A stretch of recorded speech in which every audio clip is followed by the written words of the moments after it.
लहान मुलांची गाणी किती साधी सरळ वाटतात नाही का? पण गंमत अशी आहे की कधीकधी या साध्या ओळींमध्ये ना खूप मोठा अर्थ दडलेला असतो. आज आपण अशाच एका लोकप्रिय मराठी बडबड गीताचं विश्लेषण करणार आहोत आणि हे बघणार आहोत की हे फक्त एक गाणं नाहीये, तर मुलांसाठी एक पॉवरफुल शैक्षणिक साधन कसं आहे. चला तर मग सुरू करूया. माझ्या या दारातून नात्यांची येते जाते. आहा, ऐकतानाच कसं एकदम उबदार, आपुलकीचं वाटतं, नाही का? आपल्या डोळ्यासमोर लगेच एक असं घर उभं राहतं, जिथे नात्यांचं स्वागत होतंय. आणि गंमत म्हणजे ह्याच स्वागतामधून खरी शिकवण सुरू होत. तर या कवितेची जी मध्यवर्ती कल्पना आहे, ती आहे कवितेतून स्वागत. म्हणजे काय? तर घरी येणारे नातेवाईक, त्यांचं स्वागत आणि त्यांनी आणलेल्या भेटवस्तूंमधून किंवा त्यांच्या प्रेमातून व्यक्त होणारा आनंद. आणि हे सगळं एका लहान मुलाच्या नजरेतून मांडलंय. या कवितेची गोष्ट ना तशी खूप सोपी आहे. म्हणजे एका लहान मुलाच्या घरी वेगवेगळे नातेवाईक येतात आणि प्रत्येक जण काहीतरी खास घेऊन येतो. आता हे ऐकायला खूप साधं वाटतं नाही का? पण गंमत अशी आहे की हे कथानक साधं असलं तरी त्याची रचना खूप विचारपूर्वक केलेली आहे. चला तर मग भेटूया या दारात उभ्या असलेल्या नातेवाईकांना एकेका जोडीने. एक इंटरेस्टिंग गोष्ट म्हणजे कवयित्रीने इथे नातेवाईकांना जोड्यांमध्ये सादर केलंय. प्रत्येक जोडी येते आणि एक विशिष्ट गोष्ट घेऊन येते आणि ही रचना ही मुलांच्या मनात नातेसंबंध पक्के करण्यासाठी खूप मदत करते. तर दारातून येणारी पहिली जोडी आहे काका काकीची. आणि ते काय घेऊन येतात? एक छानशी बाहुली. ही आहे पहिली भेटवस्तू. एक खेळणं जे मुलांना खूप आवडतं.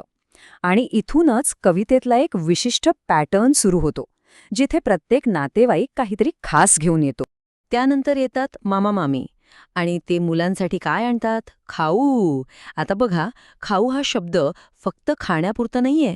खाऊ या शब्दातच एक माया आहे. मुलांसाठी आणलेला खास आवडीचा पदार्थ. ही भेट मुलांच्या आनंदाची आणि त्यांच्या आवडीनिवडी जपण्याची भावना दाखवते. तिसरी जोडी आहे दादा आणि वहिनीची. ते काय घेऊन येतात? चणे फुटाणे. पुन्हा एकदा एक छोटीशी पण प्रेमाने आणलेली वस्तू. आतापर्यंत एक गोष्ट लक्षात आली असेल, आलेल्या तिन्ही जोड्यांनी मुलांसाठी काहीतरी भौतिक वस्तू आणली आहे. यातून नातेवाईकांचं प्रेम व्यक्त करण्याची एक पद्धत दिसते. आणि आता येते शेवटची आणि सगळ्यात महत्वाची जोडी, आई बाबा. पण थांबा, ते बाहुली, खाऊ किंवा फुटाणे नाही आणत. मग ते काय देतात? ते देतात पापी, म्हणजे एक प्रेमळ मुका. आणि इथेच एक खूप महत्वाचा बदल घडतो. भौतिक भेटवस्तूंमधून प्रवास थेट प्रेमाच्या आविर्भावाकडे जातो. आणि हाच या कवितेचा गाभा आहे. चला, आता जरा कवितेच्या आत डोकावून बघूया. म्हणजे फक्त काय घडतं यावर नाही, तर ते कसं सांगितलं जातंय यावर लक्ष देऊया. भेटवस्तू, शब्द आणि यमक. कारण या कवितेची भाषा आणि रचना हीच तिची खरी ताकद आहे. खाऊ हा शब्द खूप महत्वाचा आहे. तो फक्त अन्न या अर्थाने येत नाही. त्यात प्रेम आहे, आपुलकी आहे आणि मुलांची आवड जपण्याची भावना आहे. हा एक सांस्कृतिक संदर्भ असलेला शब्द आहे.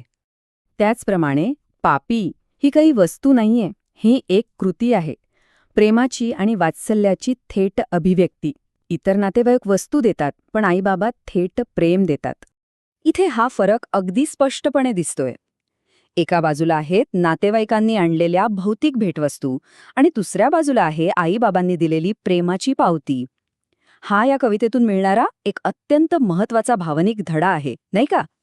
या कवितेत येते जाते यांसारखे यमक म्हणजेच रायमिंग वर्ड्स वापरले आहेत. यामुळे काय होतं, तर कवितेला एक लय मिळते आणि मुलांना ती लक्षात ठेवायला खूप सोपी जाते. भाषा शिकण्याच्या सुरुवातीच्या टप्प्यात हे यमक नावाचं साधन खूप प्रभावी ठरतं. तर आत्तापर्यंत आपण कवितेची रचना आणि त्यातला भावनिक संदेश पाहिला. पण या कवितेचा खरा उद्देश यापेक्षाही खूप मोठा आहे. हा आहे दडलेल्या अभ्यासक्रमाचा उलगडा. आणि आता या विश्लेषणाचा सर्वात आश्चर्यकारक भाग समोर येणार आहे. तर मग प्रश्न उरतो की हे फक्त मुलांसाठी एक गोड बडबड गीत आहे का? हा विचार करण्यासारखा प्रश्न आहे, नाही का? कारण वरवर पाहता हे एक साधं, गोड गाणं वाटतं.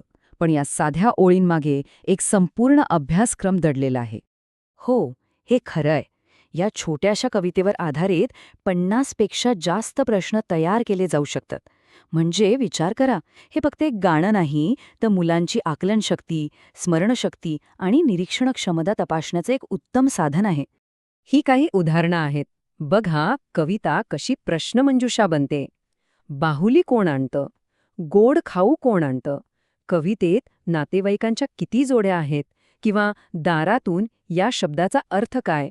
असे थेट प्रश्न विचारून मुलांनी कविता किती समजून घेतली आहे हे तपासता येतं.